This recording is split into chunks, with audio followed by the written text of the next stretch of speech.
Welcome back, everybody, to the Birdies and Bourbon Show. So glad you're able to join us. Thanks for all of our followers who have liked us, who've left comments, and who have subscribed.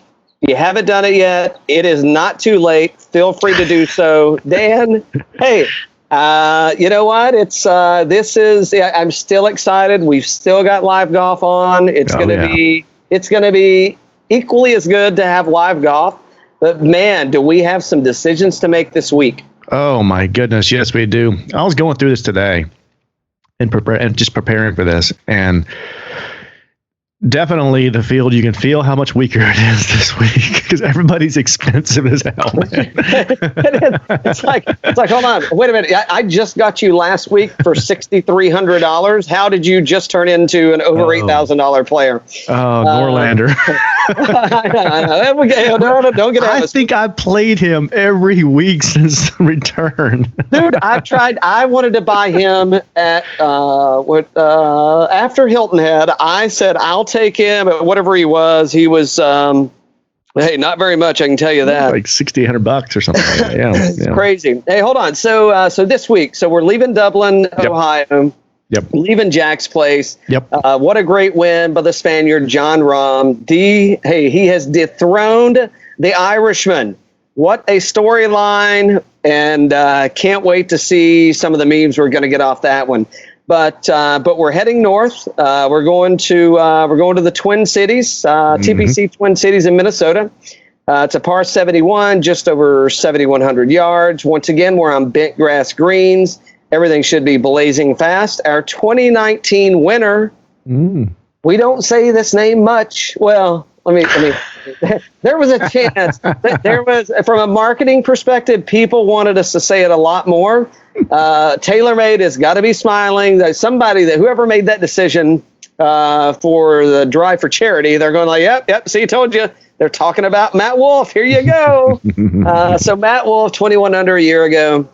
Yeah, I know. It's, hey, what a difference we're going to see from last week's tournament to this week's tournament. I mean, it's kind of not night and day, you know. So what do we got? I mean, we're at a ball strikers course again, man. I think it's, what are we going to, Eagles, birdies and eagles are going to be the tricks that are going to kind of, that are going to bump the scores up from a strategy standpoint.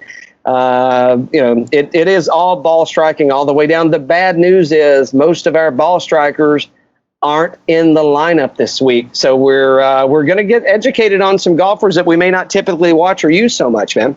Yeah. No, I agree. I was looking at the lineups and I was just like, I couldn't believe some people that were not playing this week. But yeah, keep going. Well, think about it. So last year, you've got Matt Wolff, the winner, Colin Morikawa, runner-up.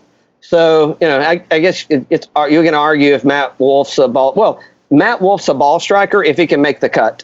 So that's his game. But Morikawa, he just won not this weekend, had a rough weekend, but last weekend he won the Workday Challenge and thought he did great, man. So and it was again ball striking at its finest. So there you go. Just kind of thinking about what's it's been lengthened a little. What has it been lengthened about 300 yards? So again, at 7,100, I don't think it really makes a difference. Nobody out there is going to have trouble getting to anything. 3 of the par 4s are measuring over 200, but still, I don't, you got scores coming in at 21 under, and then you got this previous weekend at Muirfield at 9 under, and then every tournament prior to, since the restart, have been high teens or 20s. So, we're getting back to kind of the norm of what we had, prior to Muirfield. So, what do we get? Two par 4s over 500. And we got 3 par 5s, and all of them are eagle holes. So, I think it's going to be fun to see some of these guys, and we're going to kind of peel it back. A couple of guys that I did get a pick or two, the top tier. Yeah. So I think it's going to be fun to see some people capitalize on otherwise short field. So. The course was lengthened quite a bit from when it was a Champions Tour kind of course. But yeah, I think you hit the nail on the head. I mean, I don't think it's going to be anything too difficult. You saw the -21 last year. I don't know if they're going to beat that this year or not with the strength of the field. What do you think? Well, I mean, it was Matt Wolff that did it. So, and but Morikawa's not playing this week. So, no, I don't think they'll be better than 21 under. I mean, I do imagine it's going to be mid to high teens. So, a lot of water out there, right? Yeah, exactly. Yep. And I just don't think I think it's going to be a lot like a Rocket or a Travelers kind of thing. I think it's going to play a lot like those type of courses, right? Mm-hmm. Yeah.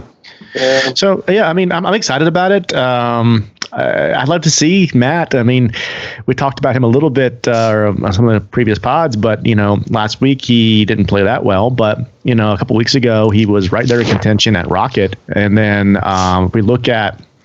He's a defending champion for the first time. So how is that going to go over well with him? Can he win it 2 years in a row? And it's going to be familiar for him. It's going to be familiar, and it's not that type of a field. So with this kind of course, this course fits his game. I think it's kind of fits his game to where I think he's going to score well. Getting some insights here already. Getting sneaking one in there on us, are you? All right. So that's kind of the course recap on what we expect to see from the TPC Twin Cities.